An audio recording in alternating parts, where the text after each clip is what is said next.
Try continually considering others and their journey in order to think with maximum collaboration.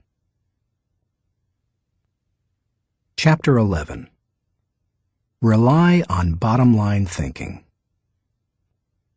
There ain't no rules around here. We're trying to accomplish something. Thomas Edison, inventor. How do you figure out the bottom line for your organization, business, department, team, or group? In many businesses, the bottom line is literally the bottom line. Profit determines whether you are succeeding, but dollar should not always be the primary measure of success. Would you measure the ultimate success of your family by how much money you had at the end of the month or year? And if you run a non-profit or volunteer organization, how would you know whether you were performing at your highest potential? How do you think bottom line in that situation? A non-profit's bottom line. Frances Hesselbein had to ask herself exactly that question in 1976, when she became the National Executive Director of the Girl Scouts of America. When she first got involved with the Girl Scouts, running the organization was the last thing she expected. She and her husband John were partners in Hesselbein Studios, a small family business that filmed television commercials and promotional films. She wrote the scripts, and he made the films. In the early 1950s, she was recruited as a volunteer troop leader at the Second Presbyterian Church in Johnstown, Pennsylvania. Even that was unusual, since she had a son and no daughters. But she agreed to do it on a temporary basis. She must have loved it, because she led the troop for 9 years. In time, she became council president and a member of the national board. Then she served as executive director of the Talus Rock Girl Scout Council, a full-time paid position. By the time she took the job as CEO of the national organization, the Girl Scouts was in trouble. The organization lacked direction. Teenage girls were losing interest in scouting, and it was becoming increasingly difficult to recruit adult volunteers, especially with greater numbers of women entering the workforce. Meanwhile, the Boy Scouts was considering opening itself to girls. Hesselbein desperately needed to bring the organization back to the bottom line. We kept asking ourselves very simple questions, she says. What is our business? Who is our customer? And what does the customer consider value? If you're the Girl Scouts, IBM, or AT&T, you have to manage for a mission. Hesselbein's focus on mission enabled her to identify the Girl Scouts' bottom line. We really are here for one reason: to help a girl reach her highest potential. More than any one thing, that made the difference. Because when you are clear about your mission, corporate goals and operating objectives flow from it. Once she figured out her bottom line, she was able to create a strategy to try to achieve it. She started by reorganizing the national staff. Then she created a planning system to be used by each of the 350 regional councils.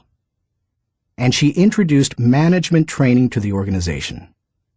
Hesselbein didn't restrict herself to changes in leadership and organization. In the 1960s and 70s, the country had changed, and so had its girls. But the Girl Scouts hadn't. Hesselbein tackled that issue too.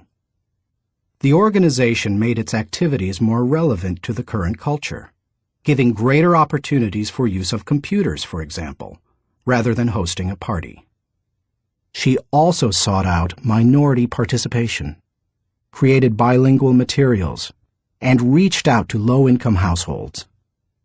If helping girls reach their highest potential was the group's bottom line, then why not be more aggressive helping girls who traditionally have fewer opportunities?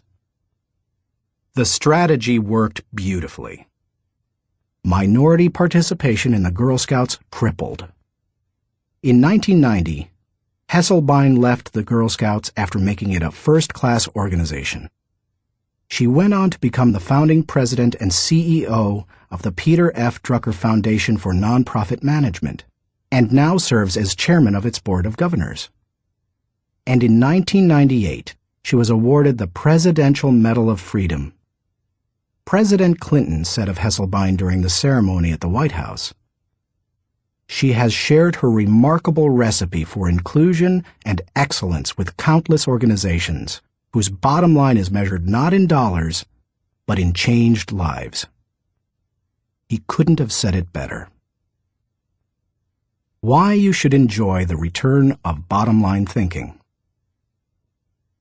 If you are accustomed to thinking of the bottom line only as it relates to financial matters, then you may be missing some things crucial to you and your organization. Instead, think of the bottom line as the end, the takeaway, the desired result. Every activity has its own unique bottom line. If you have a job, your work has a bottom line. If you serve in your church, your activity has a bottom line.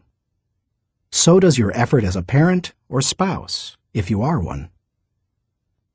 As you explore the concept of bottom-line thinking, recognize that it can help you in many ways. 1. Bottom-line thinking provides great clarity. What's the difference between bowling and work? When bowling, it takes only 3 seconds to know how you've done. That's one reason people love sports so much. There's no waiting and no guessing about the outcome. Bottom-line thinking makes it possible for you to measure outcomes more quickly and easily. It gives you a benchmark by which to measure activity. It can be used as a focused way of ensuring that all your little activities are purposeful and line up to achieve a larger goal. 2. Bottom-line thinking helps you assess every situation. When you know your bottom line, it becomes much easier to know how you're doing in any given area. When Frances Hesselbein began running the Girl Scouts, for example, she measured everything against the organization's goal of helping a girl reach her highest potential. From the organization's management structure, which she changed from a hierarchy to a hub, down to what badges the girls could earn. There's no better measurement tool than the bottom line. 3. Bottom-line thinking helps you make the best decisions. Decisions become much easier when you know your bottom line.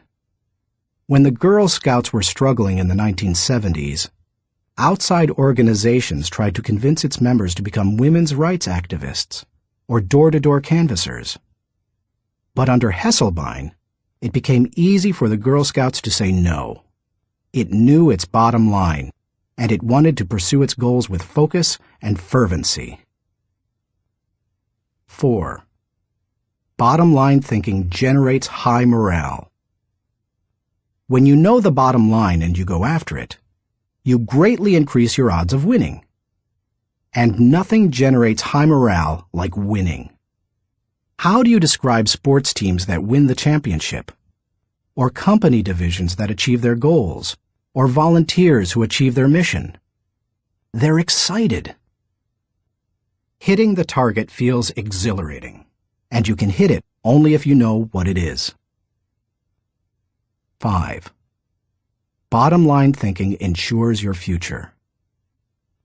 If you want to be successful tomorrow, you need to think bottom line today. That's what Frances Hesselbein did, and she turned the Girl Scouts around. Look at any successful, lasting company, and you'll find leaders who know their bottom line. They make their decisions, allocate their resources, hire their people, and structure their organization to achieve that bottom line. How to enjoy the return of bottom-line thinking. It isn't hard to see the value of the bottom line. Most people would agree that bottom-line thinking has a high return. But learning how to be a bottom-line thinker can be challenging. 1. Identify the real bottom line. The process of bottom-line thinking begins with knowing what you're really going after. It can be as lofty as the big picture vision, mission, or purpose of an organization. Or it can be as focused as what you want to accomplish on a particular project. What's important is that you be as specific as possible. If your goal is for something as vague as success, you will have a painfully difficult time trying to harness bottom-line thinking to achieve it. The first step is to set aside your wants. Get to the results you're really looking for, the true essence of the goal. Set aside any emotions that may cloud your judgment and remove any politics that may influence your perception. What are you really trying to achieve? When you strip away all the things that don't really matter, what are you compelled to achieve? What must occur? What is acceptable? That is the real bottom line. 2. Make the bottom line the point. Have you ever been in a conversation with someone whose intention seemed other than stated? Sometimes the situation reflects intentional deception, but it can also occur when the person doesn't know his own bottom line. The same thing happens in companies. Sometimes, for example, an idealistically stated mission and the real bottom line don't jibe. Purpose and profits compete. Earlier, I quoted George W. Merck, who stated, "We try never to forget that medicine is for the people. It is not for the profits. The profits follow, and if we have remembered that, they have never failed to appear." He probably made that statement to remind those in his organization that profits serve purpose. They don't compete with it. If making a profit were the real bottom line, and helping people merely provided the means for achieving it, then the company would suffer. Its attention would be divided, and it would neither help people as well as it could, nor make as much profit as it desired. 3. Create a strategic plan to achieve the bottom line. Bottom line thinking achieves results. Therefore, it naturally follows that any plans that flow out of such thinking must tie directly to the bottom line. And there can be only one, not two or three. Once the bottom line has been determined, a strategy must be created to achieve it. In organizations, that often means identifying the core elements or functions that must operate properly to achieve the bottom line. This is the leader's responsibility. The important thing is that when the bottom line of each activity is achieved, then the bottom line is achieved. If the sum of the smaller goals doesn't add up to the real bottom line, then either your strategy is flawed or you've not identified your real bottom line. 4.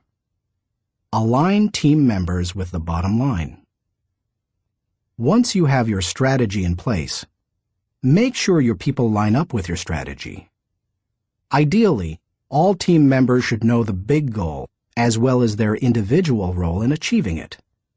They need to know their personal bottom line and how that works to achieve the organization's bottom line.